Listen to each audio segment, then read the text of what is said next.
Student, कैसे आप लोग। आई होप कि ये वीडियो आपको हेल्प कर रहा हो, आप उसको पसंद कर रहे हो। अगर आपको ये वीडियो अच्छा लग रहा है तो खुद तो उसका यूज करें ही करें, अपने आसपास दूसरे वाले दोस्त को थोड़ा सा रेकमेंड कीजिए कि उसका भी कुछ हेल्प हो। हम लोग बात कर रहे थे एप्लीकेशन उस कूलम्स लॉ का। अभी तक जितना भी एग्जाम्पल किए हैं सारे केस में दो चार्ज के ही बीच का फोर्स का बात था। अब हम लोग उससे थोड़ा सा आगे अगर बात करें कि आसपास दो ही चार्ज होने के बजाय अगर दो से ज्यादा चार्ज है तो उस समय फोर्स कैसे निकालेंगे, उसका कैलकुलेशन कैसे होगा।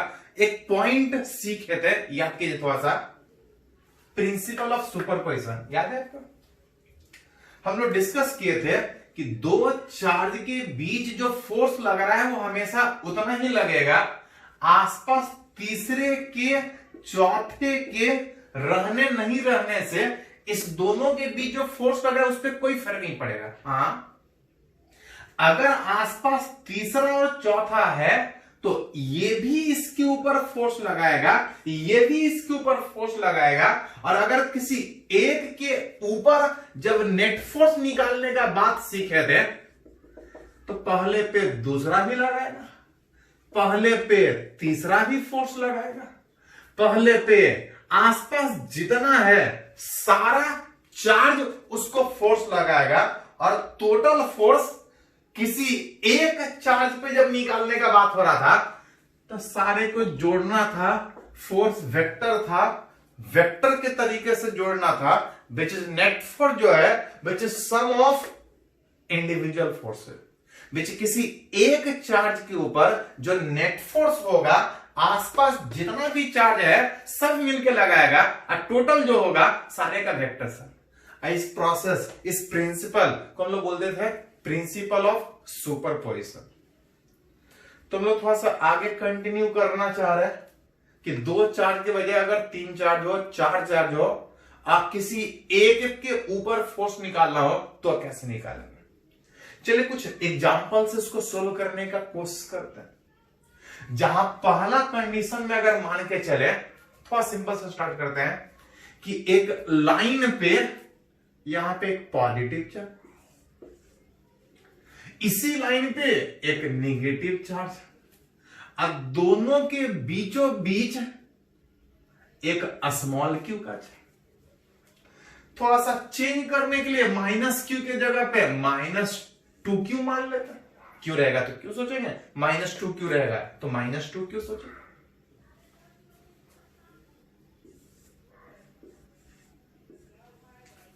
कुछ गैप होगा देगा क्वेश्चन में। पूछा जा रहा है कि आसपास ये तीन चार्ज है, फाइंड नेट फोर्स, रिजल्टेंट निकालना है इस स्मॉल क्यू पे, इस दोनों के कारण नेट फोर्स निकालना। जिसके ऊपर भी फोर्स निकालना चाह रहा है आसपास सारा लगाएगा, और जब नेट निकालने का बात होगा तो सबको एक करके जोड़ देंगे। अगर इस वाले स्मॉल क्यू के ऊपर अगर निकाले तो ये भी लगाएगा, ये भी लगाएगा, खुद भी लगाएगा। तो खुद कोई भी पार्टिकल, चाहे मास हो, चाहे चार्ज हो, चाहे मैग्नेट, कोई भी अपने ऊपर फोर्स नहीं लगाता। अगर इसके ऊपर निकालना चाह रहे हैं तो आसपास ये दोनों है, ये दोनों इसके ऊपर फोर्स लगाएगा और नेट फोर्स सबका वेक्टर सब। चलिए एक एक करके देखते हैं। थोड़ा सा मान लेते हैं रिप्रेजेंटेशन के लिए इसको 1 मानते हैं, इसको रिप्रेजेंटेशन के लिए 2। ये फर्स्ट वाला इसके ऊपर फोर्स लगाएगा, किधर फोर्स लगाएगा, रिपेल करेगा कि अट्रैक्ट करेगा। तो जब तक नहीं कुछ बोला जाए दोनों पॉजिटिव पॉजिटिव, इसको ये वाला रिपेल करेगा, रिपेल, ये इसको धक्का दे, ये इसको रिपेल करेगा, फोर्स किधर लगेगा, रिपेल करेगा किधर। तो पढ़े थे जो कूलम्स लॉ है, जो कूलम्स फोर्स था, दो चार्ज के बीच वाला जो फोर्स है उसको सेंट्रल फोर्स बोलते थे। फोर्स दोनों के बीच लाइन जॉइनिंग के अलोंग लगता था, विच ये वाला इसको रिपेल करेगा इस लाइन के अलोंग, ये रिपेल इधर करेगा। ये पहला वाला फोर्स। इसी के ऊपर बात कीजिएगा तो दूसरा भी लगाएगा, रिपेल की अट्रैक्ट। तो ये माइनस होने के कारण ये वाला इसको अपनी ओर अट्रैक्ट करेगा, विच अगर रिलेट करें तो ये दूसरा वाला इसको अपनी ओर ही अट्रैक्ट करेगा। और अगर नेट फोर्स अगर उस स्मॉल क्यू पे अगर लिखे तो दोनों का वेक्टर सम, पहला भी लगाएगा दूसरा भी लगाएगा, ये रिपेल लाइन ज्वाइनिंग के long minus attractive line joining के लॉन्ग, नेट फोर्स दोनों का वेक्टर, जहां पे दोनों का डायरेक्शन सेम होने के कारण जब जोड़ेंगे तो ये सिंपली जुड़ जाएगा। अगर डायरेक्शन इधर उधर होता तो वेक्टर के तरीके से जोड़ना होता। जहां पे बाई मैग्नीट्यूड अगर न्यूमेरिकली अगर बैठा जाए, डायरेक्शन तो हो गया कि सिंपली जुड़ जाएगा, डायरेक्शन एक ही होने के कारण। बाई मैग्नीट्यूड अगर न्यूमेरिकली निकालिएगा तो ये इसको रिपेल करेगा कितने से, तो के क्यू क्यू के Q1 Q2 by are square. ये वाला इसको अट्रैक्ट करेगा विच इज के Q1 का वैल्यू -2Q की +2Q, तो +2Q। याद कीजिए थोड़ा सा 11 से सीखते आ रहे हैं कि डायरेक्शन हर जगह कंसिडर करने का जरूरत नहीं है, एक जगह सोच रहे हैं तो वही चीज रिलेट होगा। जैसे माइनस होने के कारण ये अट्रैक्टिव फोर्स होगा, वो ऑलरेडी हम कंसीडर कर चुके हैं कि माइनस के कारण ये अट्रैक्टिव, मतलब डायरेक्शन सोच चुके हैं कि सेम डायरेक्शन होने के कारण जुटा है। अब आपको सिर्फ न्यूमेरिकली बैठाना है कि Q1 Q2 डिवाइड बाय दोनों के बीच का gap that is a square, overall ये 2 है, ये एक 3 3 बाई कितना a स्क्वायर। ऐसा 2 के आसपास जितना भी हो वो आप निकाल सकते हैं। जैसे कुछ और एग्जांपल अगर बात करें, जैसे एक और एग्जांपल में बात करें, इस बार चार्ज सीधा एक लाइन में होने के बजाय मान लेते हैं यहां पे एक Q चार्ज, यहां पे एक -Q चार्ज है, यहां पे एक स्मॉल q है। और वही क्वेश्चन है, सेम क्वेश्चन ए और बी, कि इस वाले चार्ज पे ये और ये कितना फोर्स लगाएगा, किधर लगाएगा, रिजल्टेंट निकालना। अगर इस इक्विलैटरल ट्रायंगल का साइड कुछ होगा, देखिए क्वेश्चन में कैसा ट्रायंगल बन रहा है, पूछा जा रहा है इस स्मॉल क्यू पे नेट फोर्स कितना होगा, उसके ऊपर कौन फोर्स लगाएगा। तो ये इसको खुद तो लगाएगा नहीं, इसके ऊपर निकाल रहा तो ये वाला लगाएगा, ये लगाएगा, ये वाला इसको रिपेल लाइन ज्वाइनिंग के अलोंग, ये वाला इसको लाइन ज्वाइनिंग के अलोंग अट्रैक्ट करेगा। जैसा ये दोनों मिलके एक पेयर बन रहा है वैसा ही ये दोनों बस अट्रैक्टिव है, ये रिपल्सिव है। मतलब आप बोल सकते हैं कि F1 और F2 का डायरेक्शन अलग अलग है, लेकिन दोनों का बाई मैग्नीट्यूड सेम होगा। जितना फोर्स ये इस पे लगाएगा, सेम चार्ज सेम गैप होने के कारण उतना ये भी फोर्स लगाएगा। जब नेट फोर्स अगर निकालिएगा तो इस F1 और F2 को वेक्टर सम करना पड़ेगा। दोनों का मैग्नीट्यूड बराबर होने के कारण जो रिजल्टेंट होगा, याद कीजिए थोड़ा सा पढ़े रहेगा कि जब दो वेक्टर इक्वल होता तो रिजल्टेंट बीचों बीच से पास करता है। रिजल्टेंट बीचों बीच से पास करने का मतलब अगर रिलेट करें तो ये इक्विलैटरल ट्रायंगल में ये 60 का मतलब ये 120 आएगा, बीचों बीच जाने का मतलब ये 60 ये भी 60 होगा, सब 60 होगा। या तो इसका कंपोनेंट तोड़ के निकालिए, नहीं तो सीधा निकाल सकते हैं कि F1 और F2 वेक्टर सम में दोनों का मैग्नीट्यूड सम और दोनों एक दूसरे के साथ कितना एंगल पे, F1 F2 एक दूसरे के साथ 120, टोटल रिजल्ट नीचे भी जाएगा। cos 120 याद है आपको? cos 120 माइनस 1/2 होता है एफ स्क्वायर। 2 से 2 cancel out, 1 minus F square cut जाएगा, रूट एफ स्क्वायर का मतलब एफ मतलब आइदर इसका वाला मैग्नीट्यूड या इसका वाला।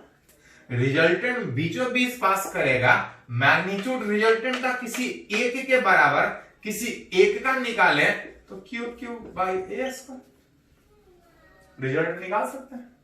ऐसा 2 हो 3 हो 4 हो उससे कोई फर्क नहीं, एक करके आप जोड़ सकते हो उस तरह से।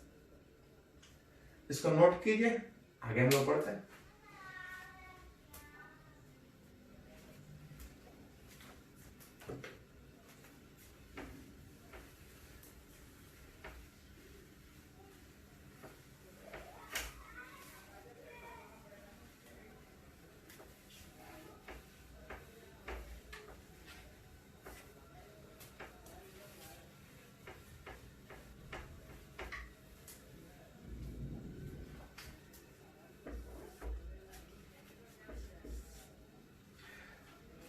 तो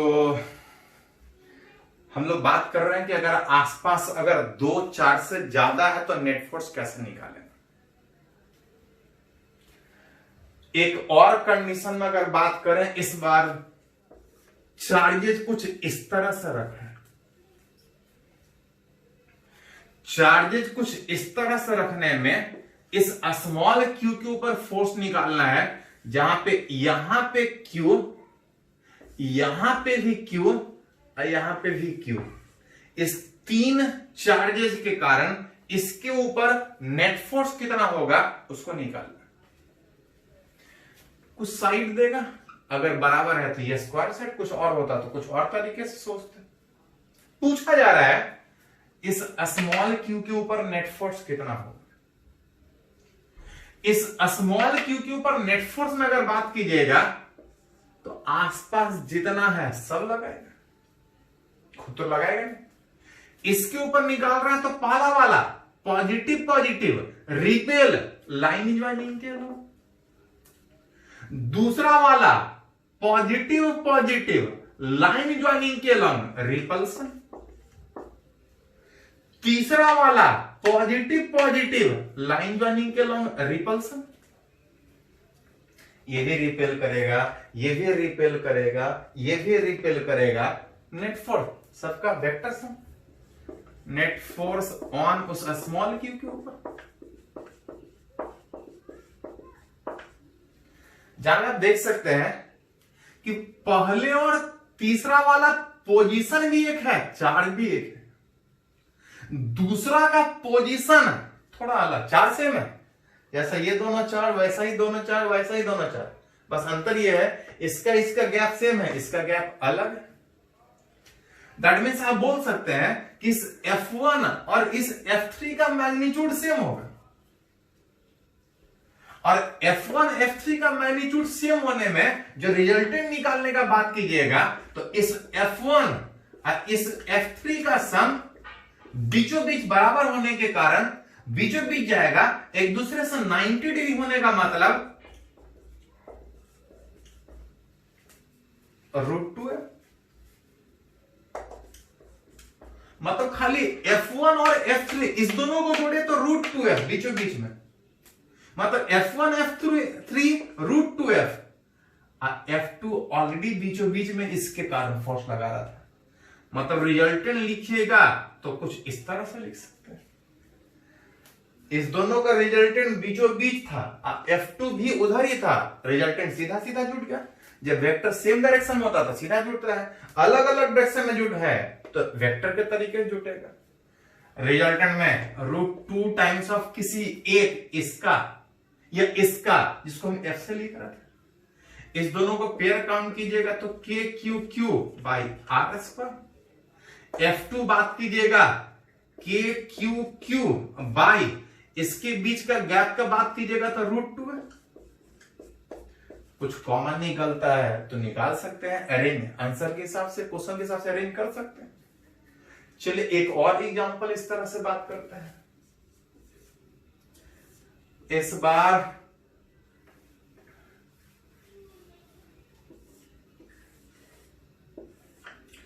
एक चार्ज यहां पे Q है, एक चार्ज यहां पे 2Q, एक चार्ज यहां पे 3Q, एक चार्ज यहां पे 4Q। हमसे पूछा जा रहा है कि अगर इसके सेंटर पे एक स्मॉल q चार्ज रखा है, तो क्वेश्चन वही जो हम लोग कंटिन्यू कर रहे हैं एबीसीडी में, कि इस स्मॉल q के ऊपर आसपास जितना भी चार्ज है नेट फोर्स कितना होगा उसको रिलेट हमको करना है, रिजल्टेंट निकालना है, सारे का सम मिला के हमको रिलेट करना है। किसी के भी ऊपर बात कीजिएगा आसपास जितना है सब फोर्स लगाएगा। आसपास बात कीजिएगा तो 1 2 3 4 चार चार्ज, ये भी लगाएगा, ये भी लगाएगा, ये भी लगाएगा, ये भी लगाएगा, टोटल तो सबका वेक्टर। पहला वाला किधर लगाएगा तो ये भी पॉजिटिव, ये भी पॉजिटिव, ये रिपेल करेगा। दूसरा वाला तो ये इसको, ये भी पॉजिटिव, ये भी पॉजिटिव, दूसरा इसको रिपेल करेगा। तीसरा ये भी रिपेल करेगा, चौथा ये भी रिपेल करेगा। नेट फोर्स लिखिएगा तो सबका वेक्टर सबको जोड़ सकते हैं। एक पॉइंट याद कीजिए थोड़ा सा, हम लोग 11th में सीख रहे थे कि अगर इक्वल वेक्टर,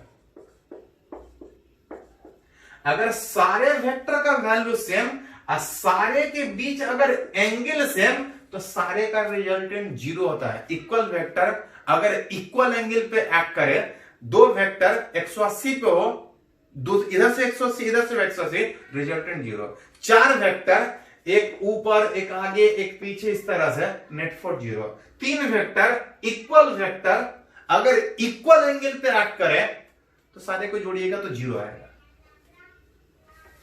यहां पे सारा फोर्स इक्वल एंगल पे लग रहा है, सारे का मैग्नीट्यूड अगर सेम होगा तो नेट फोर्स 0 होता है।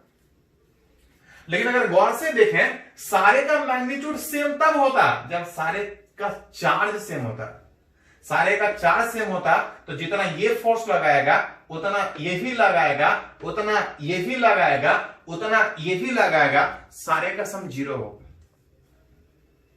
लेकिन तब जब सेम रहेगा, सेम नहीं, मतलब इस पर 0 नहीं होगा, कितना होगा निकालना पड़ेगा। एक तरीका कि सारे को वेक्टर फॉर्म में जोड़ के लिखिए, नहीं तो देख गौर से देखिएगा कि पहले वाले F1 वाले को अगर मैग्नीट्यूड में F से लिखें कि अगर ये F फोर्स लगा रहा है तो जैसा ये था वैसा ही ये है, बस अंतर ये है कि इसके कंपेयर में ये डबल है, मतलब जितना फोर्स ये वाला इसको लगा रहा था डबल चार्ज होने के कारण ठीक डबल में फोर्स लगाएगा। चार्ज ट्रिपल होने के कारण ठीक 3 टाइम्स फोर्स लगाएगा। चार्ज 4 टाइम्स होने के कारण ठीक 4 टाइम्स फोर्स लगाएगा। मतलब अगर थोड़ा सा रिप्रेजेंट करें तो इस स्मॉल q के ऊपर एक f ऊपर, एक यहां पे 3f नीचे, एक 2f ऊपर, एक 4f नीचे। जहां पे इसको थोड़ा और अरेंज करें इस स्मॉल q पे, इधर f और इधर 3f, तो रिजल्टेंट इधर 2f, f कट जाएगा। उधर 4f इधर 2f, तो 2f कट के इधर 2f। दोनों बराबर बराबर है, रिजल्टेंट ठीक बीचों बीच में पास करेगा जो मेरे को चाहिए था।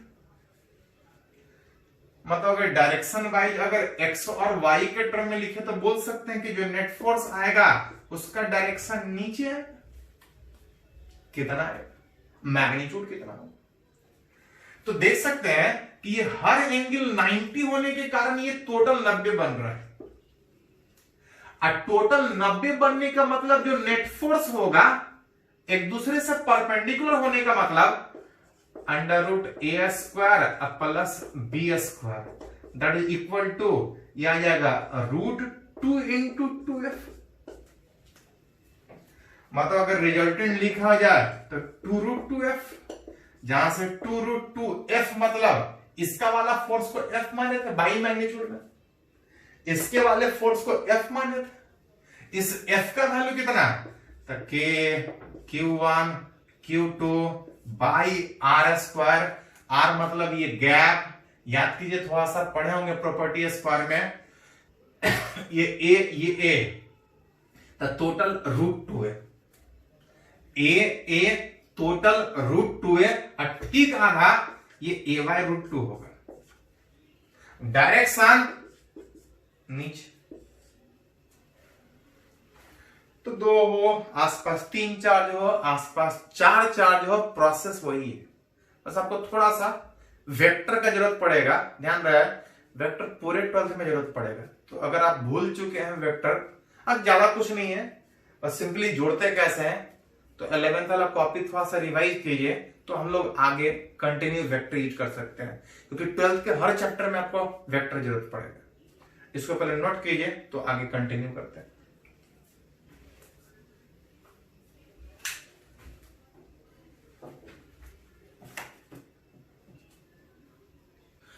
तो हम लोग डिस्कस कर रहे हैं कि आसपास अगर बहुत सारा चार्ज है, किसी एक चार्ज पे फोर्स निकालना हो तो कैसे निकालेंगे।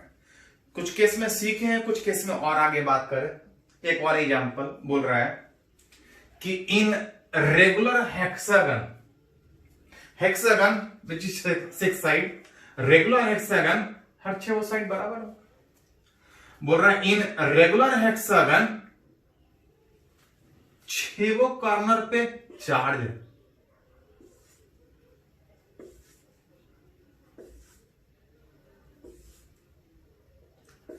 रेगुलर हेक्सागन में 6 कॉर्नर पे चार्ज है, कुछ मैग्नीट्यूड होगा। अल्टरनेट में दिया है कि हर एक पे जो चार्ज है सेम मैग्नीट्यूड, लेकिन अपोजिट वाला अपोजिट ऑर्डर में, ठीक बगल वाला अपोजिट ऑर्डर में। हमसे पूछा जा रहा है फिर वही क्वेश्चन कि आसपास इस 6 चार्ज के कारण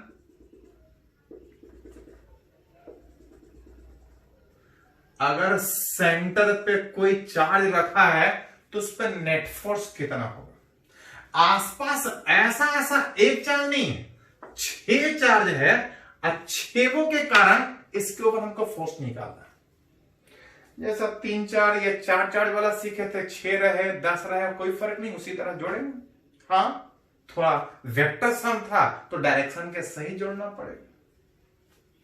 एक करके अगर बात करें तो पहला वाला इसको रिपेल करेगा, ये भी पॉजिटिव ये भी पॉजिटिव। पहला वाला रिपेल करेगा अलोंग लाइन ज्वाइनिंग में, इधर रिपेल करेगा। ठीक दूसरा वाला सेम मैग्नीट्यूड है, लेकिन नेगेटिव होने के कारण ये रिपेल करने के बजाय अट्रैक्ट करेगा, लेकिन सेम मैग्नीट्यूड होने के कारण अट्रैक्टिव अंदर क्यों होगा। तीसरा वाला इसको ठीक पॉजिटिव सेम नेचर होने के कारण रिपेल करेगा कुछ इधर। चौथा वाला रिपेल करने के बजाय माइनस है, अट्रैक्टिव, एक और एफ इधर लगेगा। पांचवा वाला सेम नेचर होने के कारण रिपल्सिव, एक और फोर्स इधर लगेगा। छठा वाला माइनस होने के कारण अट्रैक्टिव, मतलब पहला वाला रिपल्सिव, दूसरा वाला निगेटिव होने के कारण अट्रैक्टिव। उस तरह से एक करके सारा देख सकते हैं। हमसे पूछा जा रहा है इस स्मॉल क्यू के ऊपर नेट फोर्स कितना होगा। जहां से गौर से देखें तो इधर बन रहा था 2f, इधर बन रहा था 2f, इधर बन रहा था 2f। रेगुलर हेक्सागन में हर एक एंगल 60 डिग्री होता है। हर एक एंगल 60 होने का मतलब यहां पे जो बनेगा वो 120 बनेगा हर एक एंगल।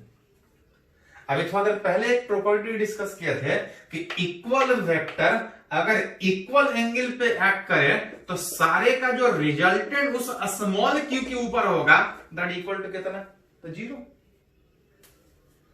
तो ऐसा 6 हो 8 हो 10 हो उससे कोई फर्क नहीं पड़ता। हाँ, इसी में थोड़ा सा अलग है, देखिए इसको थोड़ा। बोल रहा है 4 आइडेंटिकल चार आइडेंटिकल, चारों का वैल्यू सेम है। 4 identical charge placed at 4 corner of a regular pentagon. इस बार बोल रहा है पेंटागन के 5 कॉर्नर पे नहीं, इस पेंटागन के 4 कॉर्नर पे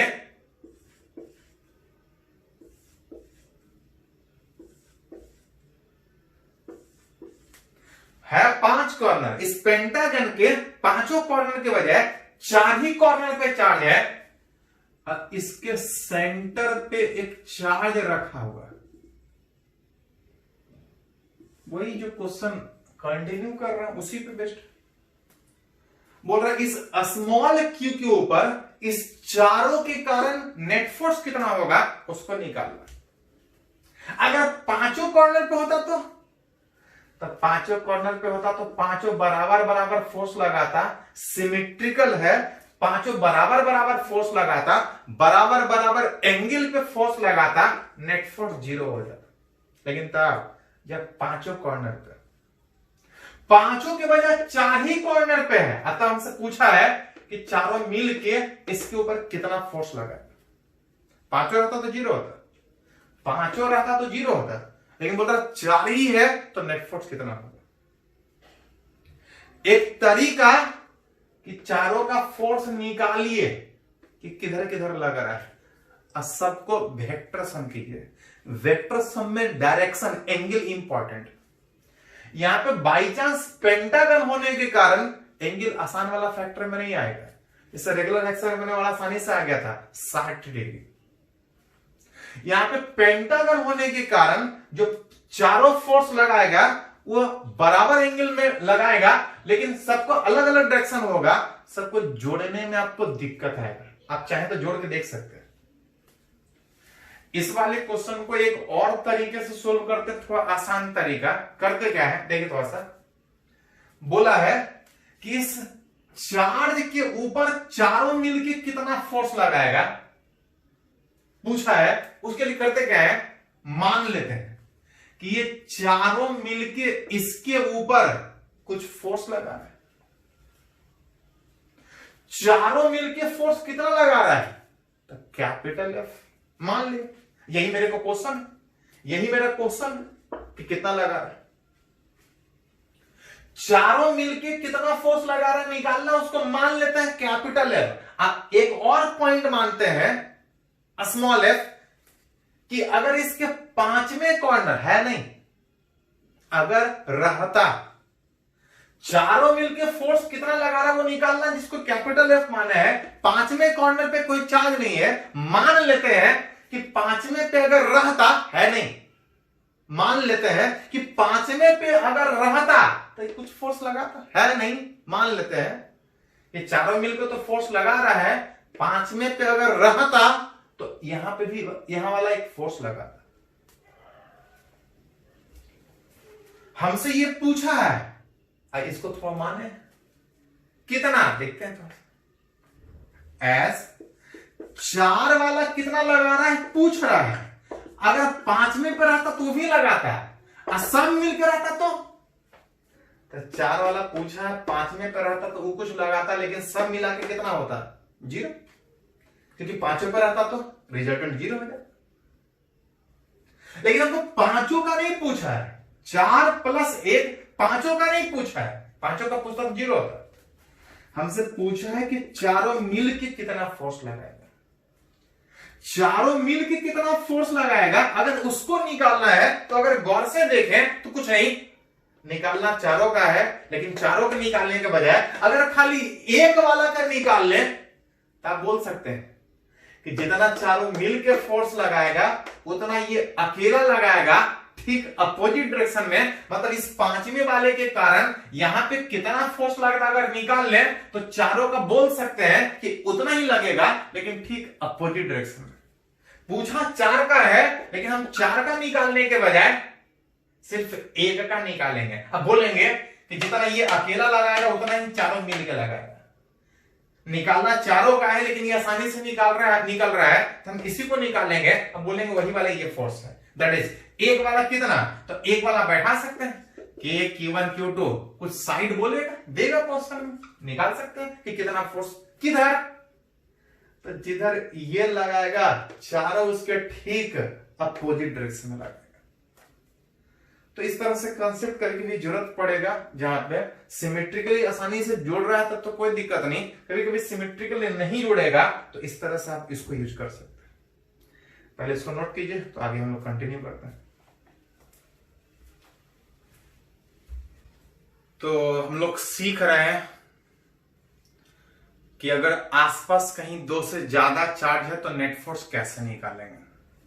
वो तो फोर्स रिजल्टेंट निकालना सीख लिए, उसी को न्यूमेरिकली कुछ और भी तरीके से पूछा जाता है, उसके बारे में भी थोड़ा सा बात करेंगे। जैसे कि एग्जांपल और हम लोग बात कर रहे हैं, बोल रहा है कि चार्ज कौन सा रिलेशन में हो, Q बाई Q का वैल्यू कितना अलग अलग हो, सच दैट होल सिस्टम दिखाया हुआ है आपको कुछ, बोल रहा है चार्ज किस रिलेशन में हो कि पूरा का पूरा सिस्टम इक्विलिब्रियम में हो।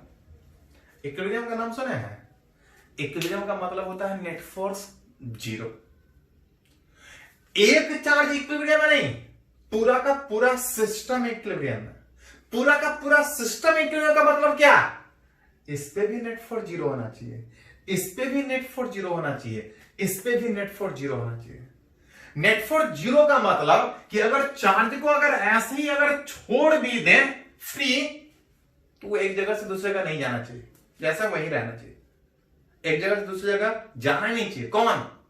ये वाला कि ये वाला कि ये वाला? तो बोला है पूरा सिस्टम इक्विलिब्रियम है, मतलब छोड़ दे तो ना ये भी मूव करे, ना ये भी मूव करे, ना ये भी मूव करे, हर एक पे नेट फोर्स 0। पूछ रहा चार्ज कौन से रिलेशन में हो, इसका वैल्यू कितना, इसका वैल्यू कितना अलग अलग हो कि पूरा का पूरा सिस्टम इक्विलिब्रियम। अगर गौर से देखें तो बोल सकते हैं कि इसके ऊपर जितना फोर्स ये लगाएगा उतना ये भी लगाएगा, ये भी रिपेल करेगा, ये भी रिपेल करेगा। बराबर चार्ज है, बराबर गैप है, जितना से ये रिपेल करेगा उतना से ये भी रिपेल करेगा, नेट फोर्स 0 होगा।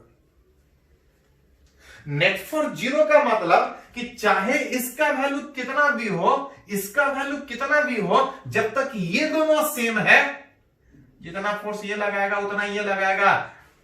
Hair Q is always in equilibrium.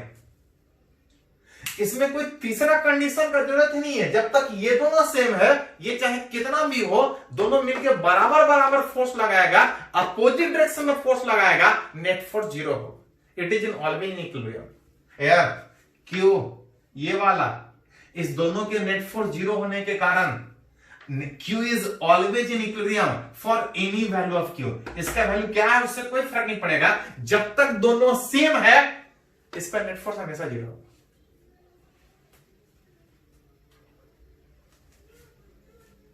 लेकिन क्वेश्चन ये नहीं पूछा है कि खाली इसके ऊपर नेट फोर्स 0 होना चाहिए। क्वेश्चन ये भी पूछा है कि इसके ऊपर तो नेट फोर्स 0 होना ही चाहिए, इसके ऊपर भी होना चाहिए और इसके ऊपर भी होना चाहिए, तभी पूरा का पूरा सिस्टम इक्विलिब्रियम में रह पाएगा।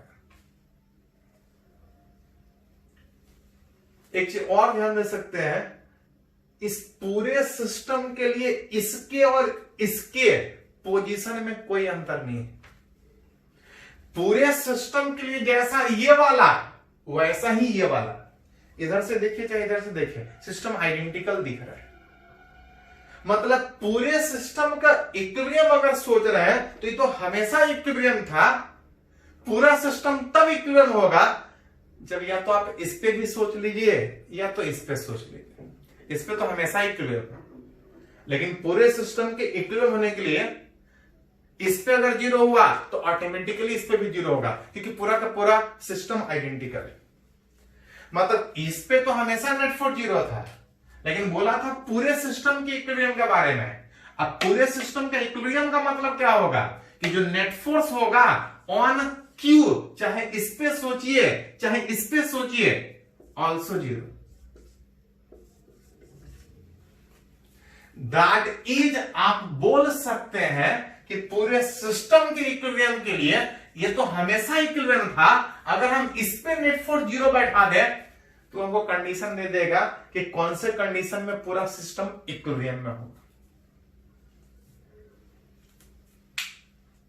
नेट फोर्स इसके ऊपर अगर बात कीजिएगा या इसके ऊपर बात कीजिए, कोई एक ले लीजिए, मान लेते हैं यही ले लेते हैं। इसके ऊपर कौन लगाएगा? खुद तो नहीं लगाएगा, इसके ऊपर पहला वाला रिपेल करेगा। इसके ऊपर पहला वाला लाइन ज्वाइनिंग, लाइन के अलग रिपेल करेगा, और ये स्मॉल क्यू ये भी रिपेल करेगा। नेट फोर्स जीरो होने का मतलब पहला वाला जो फोर्स लगा रहा था, उस स्मॉल क्यू वाला जो फोर्स लगा रहा था, सब मिला के नेट फोर्स कितना होना चाहिए? तो जीरो होना चाहिए, तभी इक्विलिब्रियम होगा। दोनों फोर्स सेम डायरेक्शन में है, सिंपली जुटेगा। F1 प्लस FQ बराबर जीरो। जहां से अगर बाई मैग्नीट्यूड बैठा है तो पहला वाला जो उसके ऊपर फोर्स लगाएगा के Q1, पहला इसके ऊपर निकाल रहे हैं ये वाला के Q1 Q2 दोनों सेम बाई R स्क्वायर। अगर इस स्मॉल क्यू वाला अगर बात करें तो के Q1 Q2 by A square. जहां से अरेंज कीजिएगा तो KQ बाई ए स्क्वायर हट जाएगा, बच जाएगा Q by 4 plus small Q बराबर जीरो। दैट इज Q बाई 4 बराबर माइनस क्यू। यही तो क्वेश्चन था कि Q बाई क्यू बराबर चार्ज कौन से रिलेशन में हो कि पूरा का पूरा सिस्टम इक्विलिब्रियम में। ये तो हमेशा इक्विलिब्रियम था, लेकिन पूरे सिस्टम के इक्विलिब्रियम के लिए इसको भी इक्विलिब्रियम होना पड़ेगा, इसको भी इक्विलिब्रियम होना पड़ेगा। चलिए इसको नोट कीजिए। इस तरह से कुछ और क्वेश्चन पूछा है, उस पर बात करते हैं। इसको नोट कीजिए थोड़ा सा।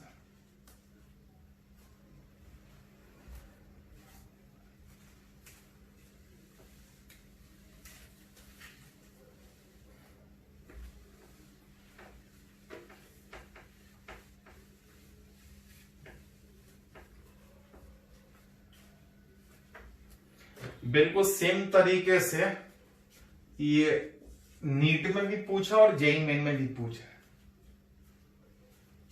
क्वेश्चन वही रिपीटेटिव है, बोला जा रहा है, बस इस बार एक लाइन के बजाय चार्जेज इस तरह से रखा है।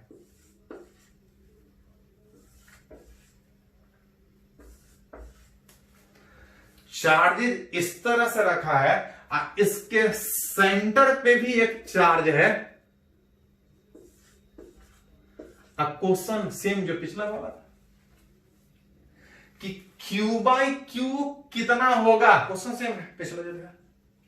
Q बाई क्यू चार्ज कौन से रिलेशन में होगा कि पूरा का पूरा सिस्टम इक्विलिब्रियम हो। पूरा का पूरा सिस्टम इक्विलिब्रियम का मतलब कि अगर इस सिस्टम को इस जगह से छोड़े, फ्री छोड़े, कोई चार्ज अपनी जगह से नहीं डिस्प्लेस हो। पूरा सिस्टम का मतलब इसके ऊपर भी नेट फोर्स जीरो, इसके ऊपर भी नेट फोर्स जीरो, इसके ऊपर भी नेट फोर्स जीरो, इसके ऊपर भी नेट फोर्स जीरो, इसके ऊपर भी नेट फोर्स जीरो। गौर से देखे तो बोल सकते हैं कि ये जैसा लगाएगा वैसा ये भी लगाएगा, वैसा ये भी लगाएगा, वैसा ये भी लगाएगा। चारों बराबर फोर्स लगाएगा, इसके ऊपर बराबर एंगल से लगाएगा, net force zero. Here again पिछले वाला क्वेश्चन के जैसा, Q is always in equilibrium for any value of Q। चारों कॉर्नर पे बस चार्ज सेम हो, चाहे कितना भी हो, चारों बराबर फोर्स लगाएगा, इसके ऊपर हमेशा नेट फोर्स जीरो हो। लेकिन क्वेश्चन ये नहीं है कि खाली इसके ऊपर नेट फोर्स जीरो। क्वेश्चन ये है कि पूरा सिस्टम इक्विलिब्रियम कब होगा। इसके ऊपर तो नेट फोर्स 0 होगा ही होगा, लेकिन पूरे सिस्टम के इक्विलिब्रियम होने के लिए इसके ऊपर भी 0 होना चाहिए। अब थोड़ा पहले समझे थे कि जैसा पूरे सिस्टम के लिए ये है वैसा ही है। इधर से सिस्टम को देखे चाहे इधर से देखे चाहे इधर से देखे, पूरे सिस्टम के लिए चारों एक ही जैसा है। इस पे तो हमेशा नेट फोर्स 0 था। पूरे सिस्टम की इक्विलिब्रियम होने के लिए for whole system to be in equilibrium net force on Q, कौन सा वाला? तो इस पे सोचिए चाहे इस पे सोचिए चाहे इस पे सोचिए चाहे इस पे सोचिए, कोई एक कॉर्नर पे सोच लीजिए। किसी एक कॉर्नर पे नेट फोर्स 0 कर दीजिए, पूरा सिस्टम इक्विलिब्रियम होगा, क्योंकि ये तो हमेशा इक्विलिब्रियम था। अब चारा एक ही जैसा है। मतलब आप लिख सकते हैं कि पूरे सिस्टम को इक्विलिब्रियम होने के लिए जो नेट फोर्स होगा वो कितना होना है? 0। किसके ऊपर? किसी एक कोना वाला के ऊपर। कौन सा कोना वाला? कोई एक ले लीजिए। अगर इसको लेते हैं तो 1 2 3, इसके अलावा ये वाला इसको रिपेल करेगा, ये वाला रिपेल करेगा, ये वाला रिपेल करेगा, ये वाला रिपेल करेगा। जितना पहला वाला फोर्स लगाएगा उतना तीसरा वाला भी लगाएगा।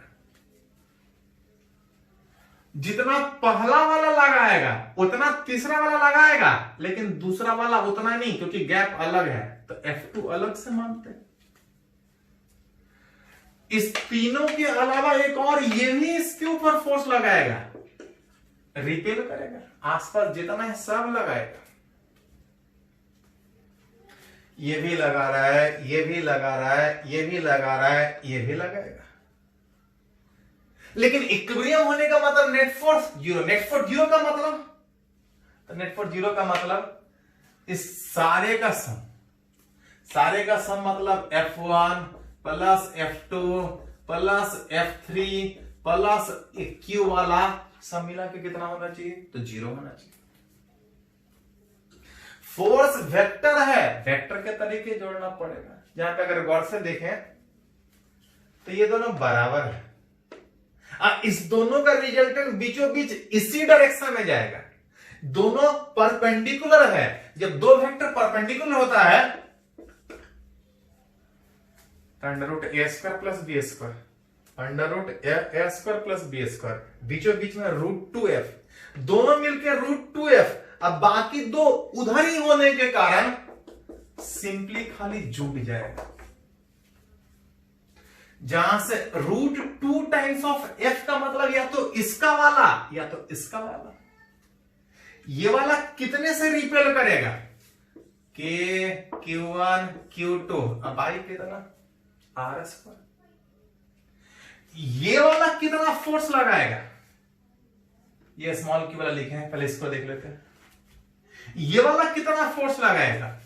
तो k q1 q2, अब बाई इसका डिस्टेंस, तो ये a बाई √2 होगा। ये वाला 2 वाला कितना फोर्स लगाएगा?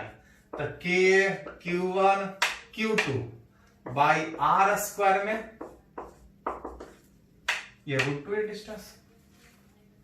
सारे से कुछ कॉमन हट रहा है, KQ बाई ए स्क्वायर हट जाएगा, KQ बाई ए स्क्वायर सब में है, हट जाएगा। हटने के बाद यहां √2q, यहां पे √2 का होल स्क्वायर ऊपर जाके 2q, यहां पे q बाई √2 का स्क्वायर, बाकी सब हट गया। हमसे पूछा था q और q का रिलेशन, तो q और q को एक साथ लिखे तो √2 प्लस 1/2, इसको उधर लेके जाए तो -2q। अगर q बाई q अगर निकालने का पूछा है तो -2 बाई √2 प्लस 1/2। अगर एलसीएम ले तो ये एलसीएम ये ऊपर चला जाएगा, -4/2 √2 प्लस 1। जैसा पूछा था ये जेईई मेन में भी पूछा है, नीट में भी पूछा है, एम्स में भी पूछा है, तो थोड़ा ध्यान रखिएगा उस पर। इसको पहले नोट कीजिए तो आगे हम लोग बढ़ते हैं। तो हम लोग सीख रहे हैं प्रिंसिपल ऑफ सुपरपोजिशन पे न्यूमेरिकल।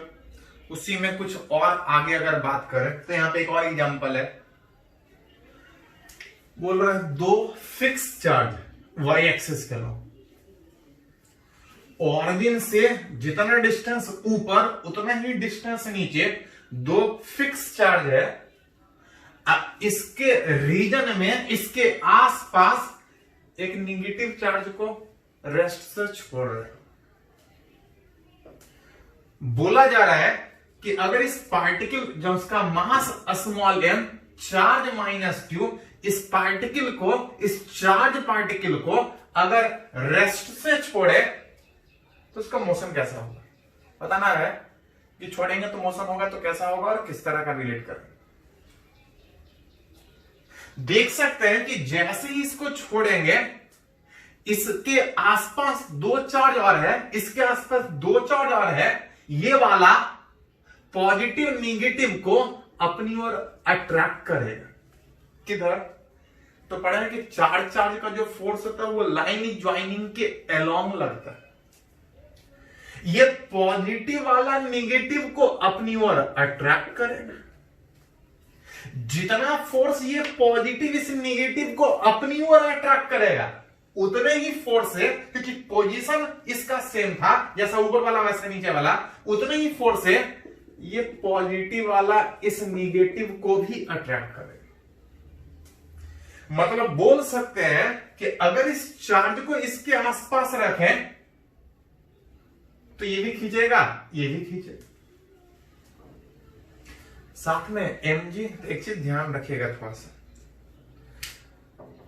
न्यूटन लॉ में थोड़ा सा टाइप्स ऑफ फोर्स में पढ़े थे कि ग्रेविटेशन के कंपेयर में चार्ज वाला फोर्स बहुत ज्यादा होता है। जब तक नहीं कुछ बोला जाए, अगर कहीं चार्ज का फोर्स लग रहा होगा तो वेट नहीं कंसीडर करेंगे।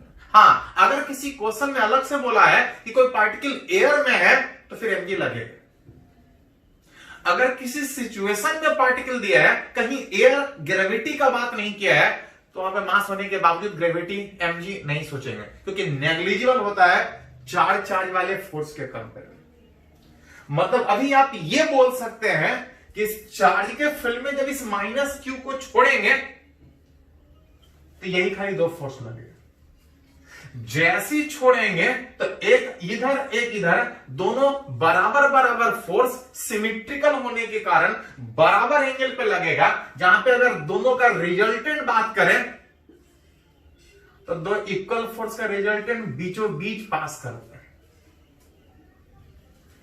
मोशन निकालना है कि छोड़ने के बाद कैसा होगा, उसके लिए हमको फोर्स निकालना पड़ेगा जो बताएगा कि मोशन कितना होगा। अगर नेट फोर्स निकाला जाए तो नेट फोर्स आप देख सकते हैं कि ये वाला इसको इधर खींच रहा है, ये वाला इसको इधर खींच रहा है। नेट फोर्स बीच में था, कितना होगा?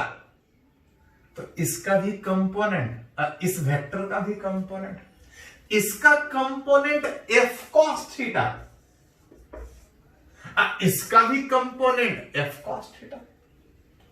टोटल अगर बात कीजिएगा तो नेट फोर्स कितना होगा? तो जितना इसका उतना इसका कंपोनेंट, रिजल्टेंट दोनों का जुट जाएगा, net force 2f cos theta. साथ में थोड़ा अगर डायरेक्शन को भी अगर कंसीडर करें तो आप देख सकते हैं कि अगर आगे वाला डायरेक्शन इस x को अगर इधर पॉजिटिव लें तो फोर्स ठीक अपोजिट डायरेक्शन में आ रहा है। अगर इस x को पॉजिटिव लें तो नेट फोर्स को हमको माइनस में सोचना पड़ेगा। Net force -2f cos theta.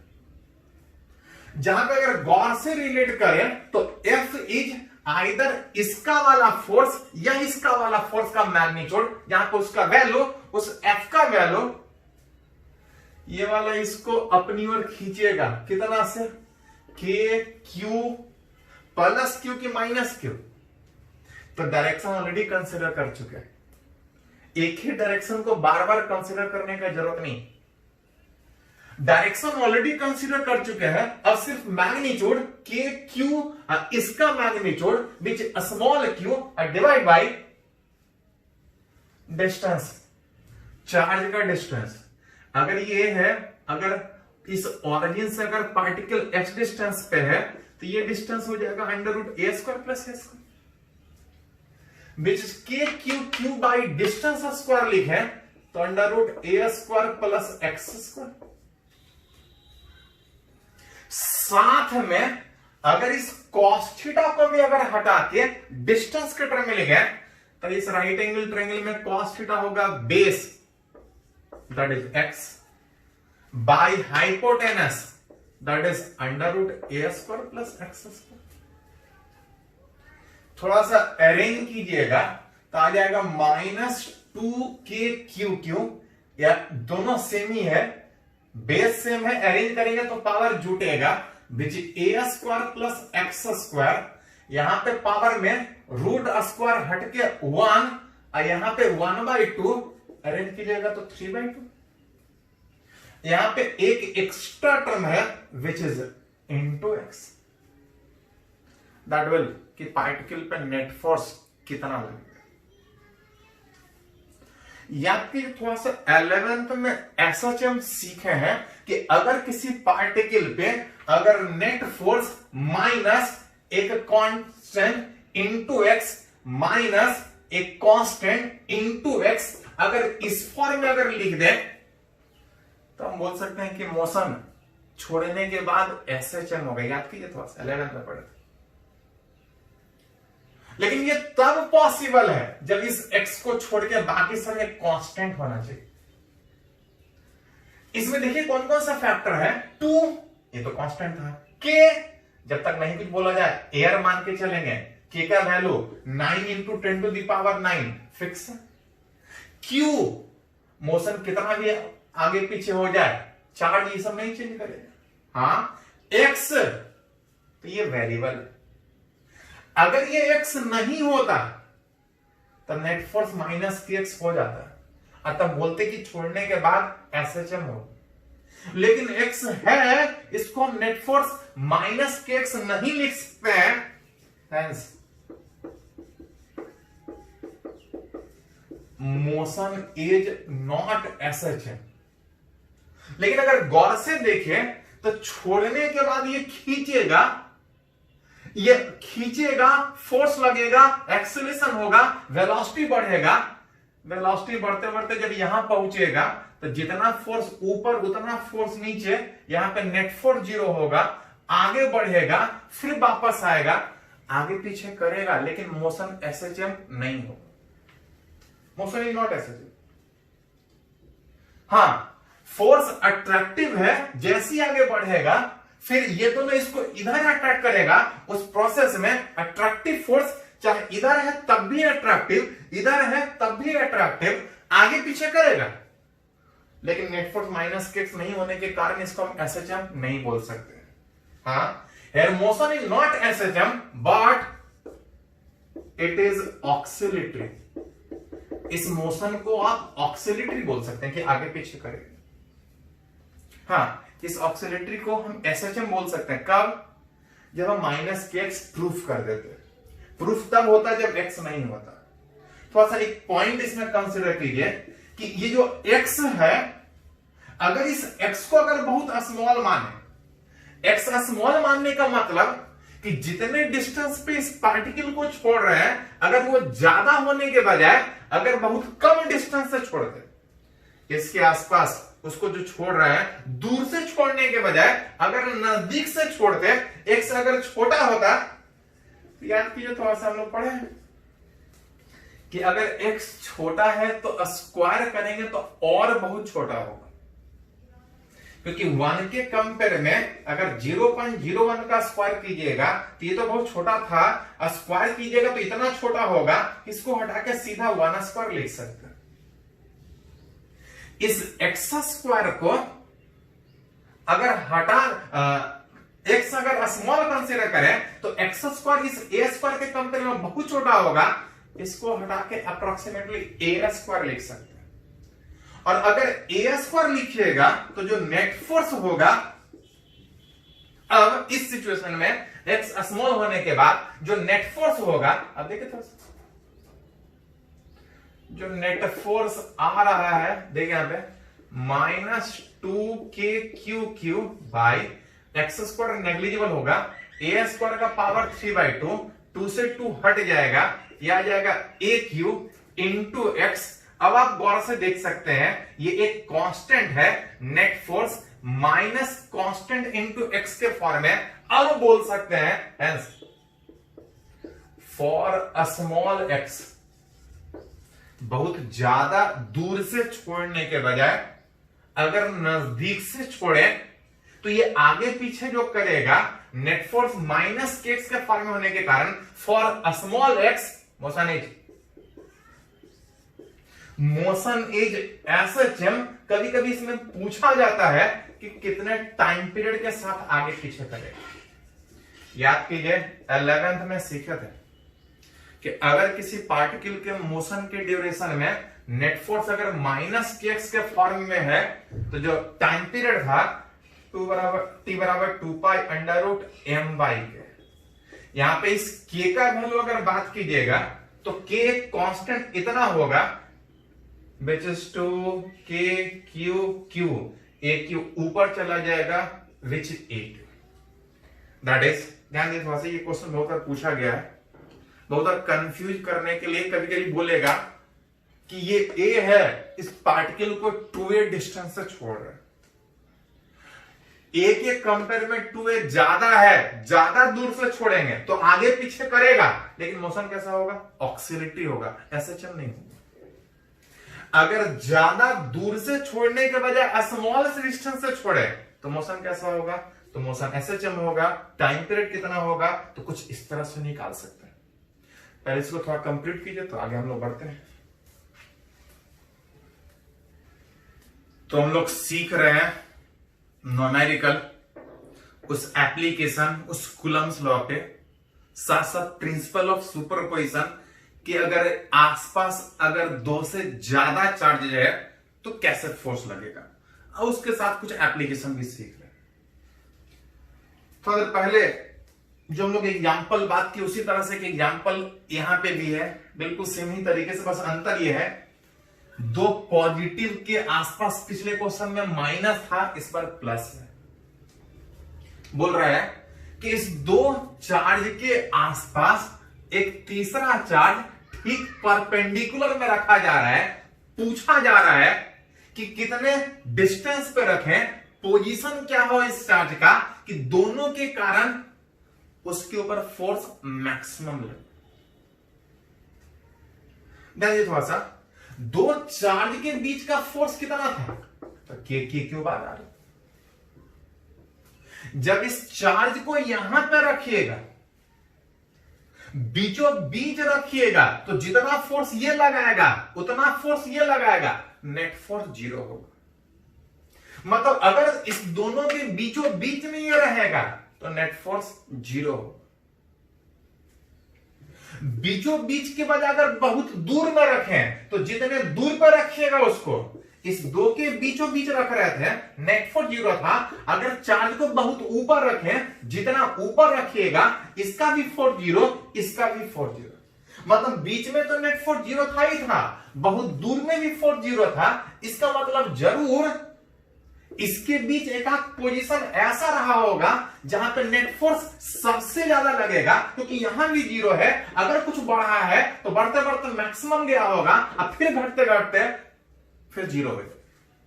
अब वही इस क्वेश्चन में पूछा कि इस दोनों चार्ज के परपेंडिकुलर में एक तीसरे चार्ज को कहां पर रखें कि इस दोनों के कारण उसके ऊपर जो फोर्स लग रहा है वो मैक्सिमम लग रहा है। पोजीशन पूछ, सेम क्वेश्चन पिछले बार में था, पिछला बार वाला क्वेश्चन में वहां पे बस ये नेगेटिव था, उसमें निकाले थे नेट फोर्स कितना आ रहा था। तो ये लगा रहा था, पिछले बार अट्रैक्टिव था, इस बार रिपल्सिव होगा। ये लगाएगा, पिछले बार अट्रैक्टिव था, इस बार रिपल्सिव होगा। पिछले बार दोनों मिलकर इसको अट्रैक्ट कर रहा था, इस बार दोनों मिलकर इसको रिपेल करेगा। सेम तरीके से निकालेगा net force 2f cos theta, जिसका वैल्यू थोड़ा देर पहले क्वेश्चन में निकाले थे, देख सकते हैं आ रहा था a² प्लस x² 3/2। मन करे तो फिर से वही चीज रिपीट कीजिए, पिछला वाला क्वेश्चन देखिए उसको। बस खाली पिछला अंतर यह है कि पिछले वाले क्वेश्चन में चार्ज नेगेटिव था तो फोर्स अट्रैक्टिव लग रहा था, चार्ज पॉजिटिव है फोर्स रिपल्सिव लग रहा है, बाकी कोई अंतर नहीं उस क्वेश्चन में। नेट फोर्स इतना है, लेकिन हमको नेट फोर्स नहीं पूछा है, हमसे ये पूछ रहा है कि कहां पे चार्ज को रखें कि फोर्स मैक्सिमम पूछा है। फॉर आप लिख सकते हैं कि जो फोर्स है वो मैक्सिमम होगा कब, व्हेन, जिस पे डिपेंड कर रहा है। फोर्स कहां पे रखें, चार्ज कहां पे रखें, एक्स कितना हो कि फोर्स मैक्सिमम है, मतलब फोर्स किस पे डिपेंड कर रहा है, एक्स पे। फोर्स मैक्सिमम होगा जब एक्स वाला फैक्टर मैक्सिमम होगा। एक्स वाला फैक्टर ऊपर भी है, एक्स वाला फैक्टर नीचे भी है। फोर्स मैक्सिमम होगा जब ऊपर एक्स वाला फैक्टर नीचे एक्स वाला फैक्टर ए स्क्वायर प्लस एक्स स्क्वायर का पावर 3/2, जिसको अरेंज करके लिखिएगा तो A square plus x square का पावर -3/2। फोर्स इस एक्स वाले फैक्टर पे डिपेंड कर रहा है कि चार्ज को कहां पे रखें कि फोर्स उसके ऊपर मैक्सिमम लगेगा। कहां रखें, कौन से पोजीशन पे चार्ज रखें। फोर्स मैक्सिमम होगा जिस फैक्टर पे डिपेंड कर रहा है, उसका वैल्यू मैक्सिमम होना चाहिए। अगर ये एक ही फैक्टर होता तो सीधा मैक्सिमम मिनिमम सोच लेते हैं, लेकिन जब एक से ज्यादा फैक्टर होता है तो याद कीजिए थोड़ा सा, 11th में मैक्सिमम मिनिमम सीखा है कि जब एक से ज्यादा फैक्टर पे कोई वैल्यू डिपेंड करे, कोई फिजिकल क्वांटिटी का वैल्यू एक से ज्यादा जगह पे वो फैक्टर हो, तो मैक्सिमम मिनिमम निकालने के लिए प्रॉपर डिफरेंशिएट करना होता है। इसका मैक्सिमम मिनिमम निकालना है, ये मैक्सिमम होगा तो ये भी मैक्सिमम होगा। किसी का मैक्सिमम मिनिमम कैसे निकालते हैं, जिसका भी मैक्सिमम मिनिमम निकालना होता है उसको एक बार डिफरेंशिएट करते हैं। जिस पे ऊपर डिपेंड करता है उसके रेस्पेक्ट में डिफरेंशिएट करते हैं, और डिफरेंशिएट करके 0 बैठाते हैं। ये हमको कंडीशन मैक्सिमम और मिनिमा का दे देता है, मैक्सिमा का भी देता है और मिनिमा का भी देता है। लेकिन याद कीजिए, फिजिक्स में दोबारा जनरली हमको चेक नहीं करना होता है। अगर एक ही कंडीशन मिला तो हम लोग मान लेते हैं कि जो हमको चाहिए वही मिला। अगर मैक्सिमम चाहिए होगा तो मैक्सिमम ही मिला होगा, अगर मिनिमम चाहिए होगा तो मिनिमम मिलेगा। हाँ, अगर 2 कंडीशन मिलेगा तो एक मैक्सिमम का होगा, एक मिनिमम का होगा। अगर एक ही कंडीशन होगा तो दोबारा नहीं चेक करेंगे, सीधा मान लेंगे कि जो कंडीशन चाहिए वो मिल गया मेरे पास। फोर्स मैक्सिमम होगा जब ये मैक्सिमम होगा। ये मैक्सिमम कब होगा, जब इसका डिफरेंशिएशन 0 होगा। ये 2 फैक्टर मल्टीपल में, याद कीजिए थोड़ा सा, जब 2 फैक्टर मल्टीपल में होता है तो डिफरेंशिएशन सीधा नहीं होता है। दोनों में से किसी एक फैक्टर को छोड़ते हैं, एक्स को छोड़ेंगे तो दूसरे का डिफरेंशिएशन।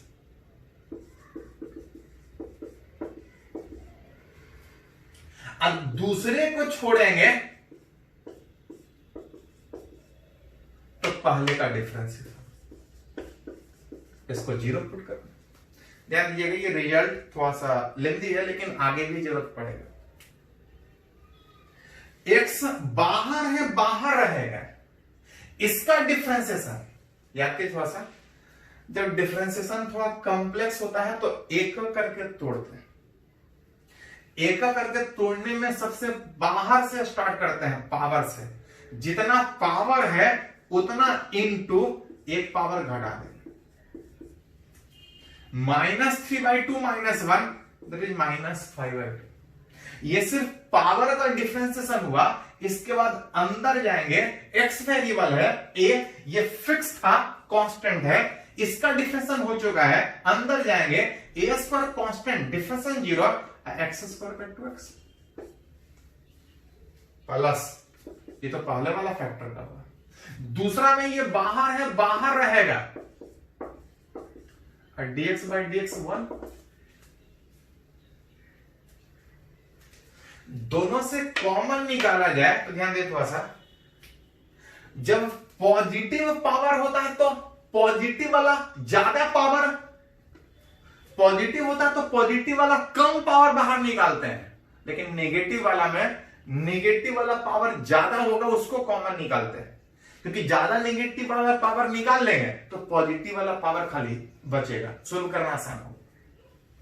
इसमें अगर a² प्लस x² का पावर अगर -5/2, ज्यादा नेगेटिव वाला पावर अगर बाहर निकाले तो ये तो पूरा निकल जाएगा, जो बचेगा ये तो निकल गया था।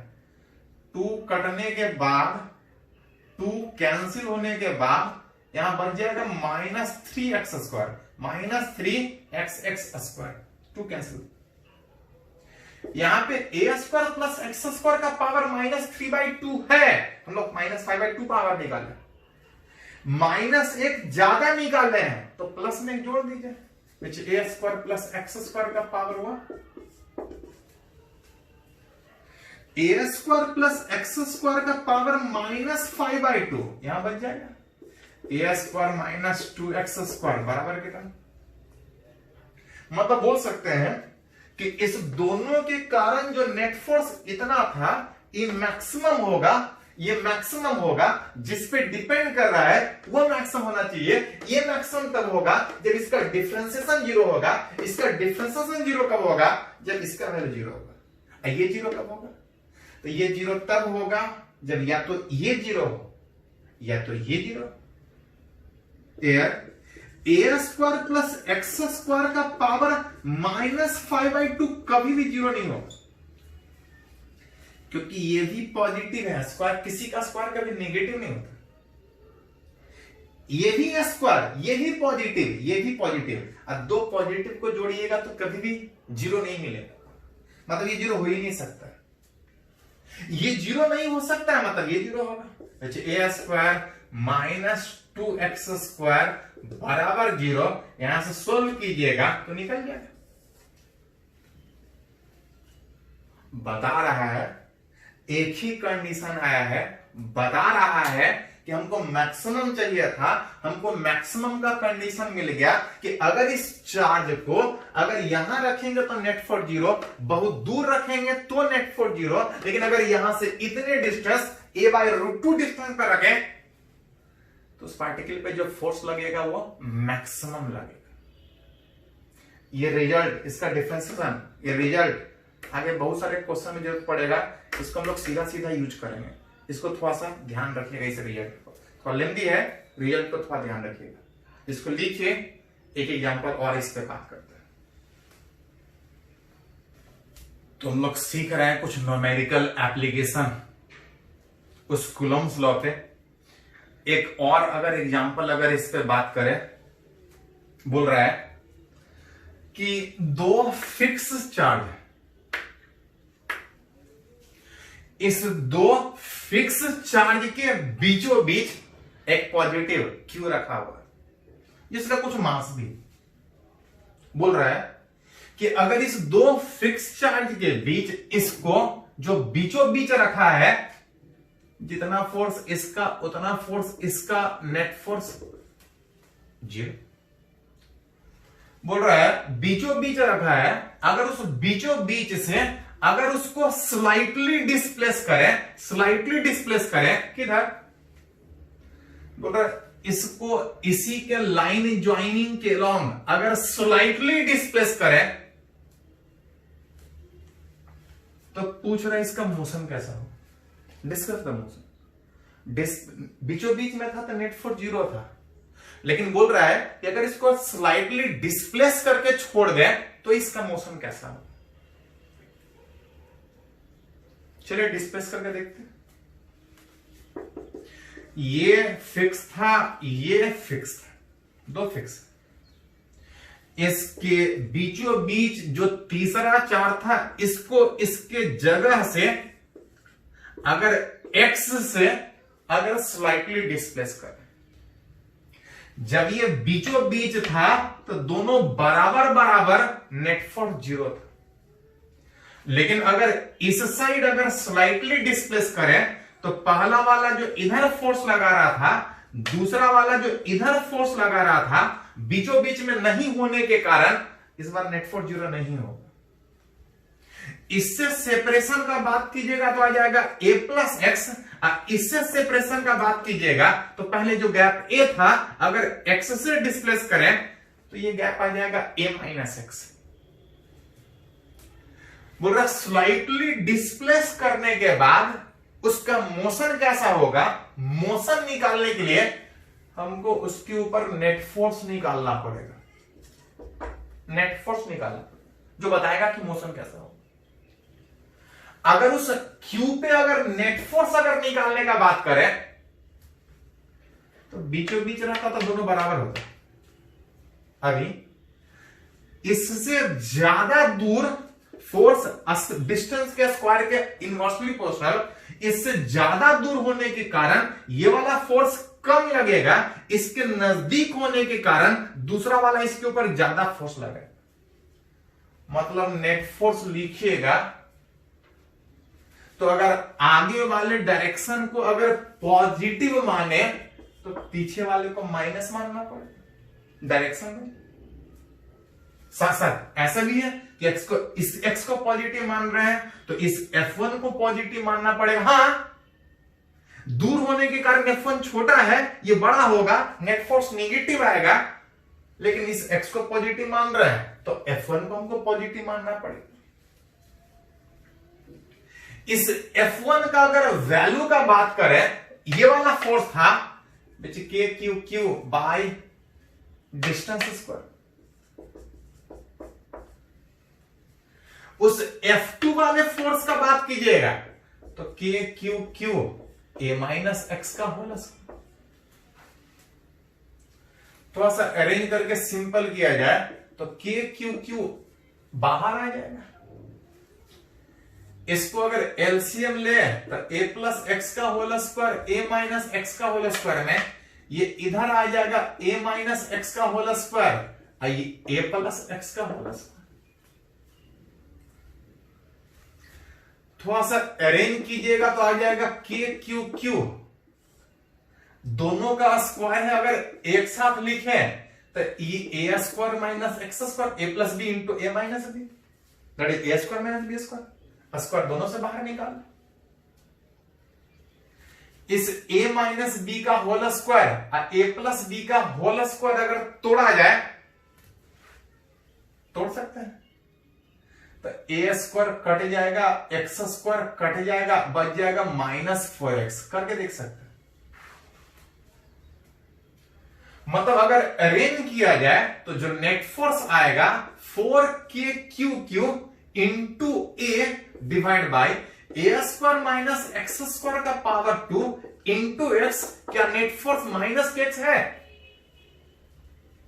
अगर net force minus k x proof कर दीजिएगा तो बोल सकते हैं कि अगर डिस्प्लेस करके छोड़े तो वो मोशन एसएचएम करेगा। माइनस के एक्स लिखने के लिए एक्स होना चाहिए, माइनस होना चाहिए, है बाकी सब कांस्टेंट होना चाहिए।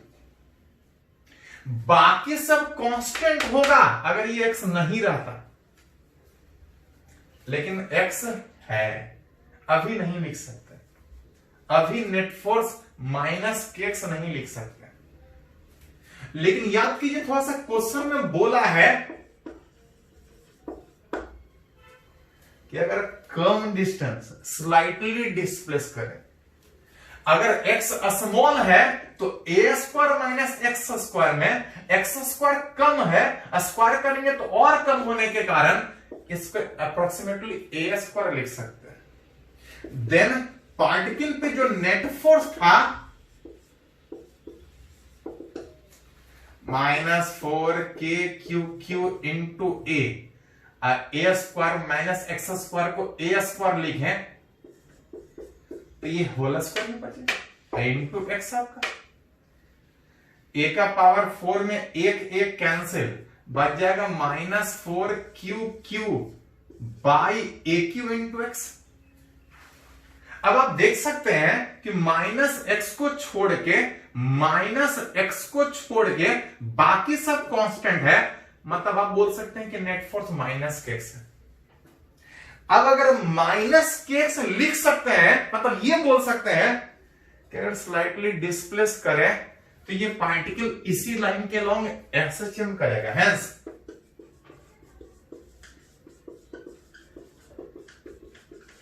मोशन इज एज सच, क्योंकि प्रूफ कर चुके हैं net force minus k x. With पूछा जाएगा what is the time period, with what is the time period, तो जो टाइम पीरियड होगा t बराबर 2 pi under root m by k dash में, which m by k dash का value कितना, तो बैठा देंगे और k क्यू क्यू एक ही ऊपर चला जाए। तो जैसा पूछा जाए, जैसा पूछा जाए न्यूमेरिकली उस तरह से रिलेट आप कर सकते हैं। थोड़ा बोर्ड छोटा है, जगह कम है, लेकिन क्वेश्चन एडजस्ट करना पड़ता है, तो थोड़ा छोटा छोटा भी लिखना पड़ता है। जरूरत पड़े तो उस जगह पे अगर फैसिलिटी हो मोबाइल में, उसको थोड़ा सा जूम करके देखने का कोशिश कीजिएगा, क्योंकि जगह कम। तो हम लोग सीख रहे हैं भी प्रिंसिपल ऑफ सुपरपोजिशन के आसपास अगर दो से ज्यादा चार्ज हो, सब मिल के फोर्स लगाए, जोड़ेंगे कैसे, उसके एप्लीकेशन कैसे यूज करेंगे, उसके बारे में आपके पास बुक एस सी वर्मा होगा, या जो भी बुक आपके पास है बनाने का कोशिश कीजिए। अगर आपके पास एस सी वर्मा है तो शायद लगभग 35 तक क्वेश्चन बना सकते हैं उस इलेक्ट्रोस्टैट इलेक्ट्रिक चार्ज वाला चैप्टर में। वीडियो देखने से काम नहीं चलेगा, अगर कंफ्यूजन है तो चीजों को बार बार देखिए, क्वेश्चन बनाने का कोशिश कीजिए, उससे सीखेगा। हमारे पढ़ाने से आप नहीं सीखेगा, वीडियो देख के ज्यादा नहीं सीखेगा। एक बार खुद से भी एक आध बुक जो आपके पास है उसको पढ़ने का कोशिश कीजिए। एससी वर्मा 35 तक आप बना सकते हैं, उसको बनाने का कोशिश कीजिए। जितना जरूरत पड़ेगा हम हेल्प करने का इधर कोशिश करेंगे, लेकिन आपको भी खूब मेहनत करना पड़ेगा। बैठने से भी काम नहीं चलने वाला। अगर लॉकडाउन जब भी ओपन हो, एग्जाम जब भी होगा, आपको टाइम कम मिलेगा, तो इस टाइम को यूटिलाइज कीजिए, खूब मेहनत कीजिए, क्योंकि बिना मेहनत कुछ मिलने वाला नहीं है। इसको नोट कीजिए, तो हम लोग आगे बात करेंगे।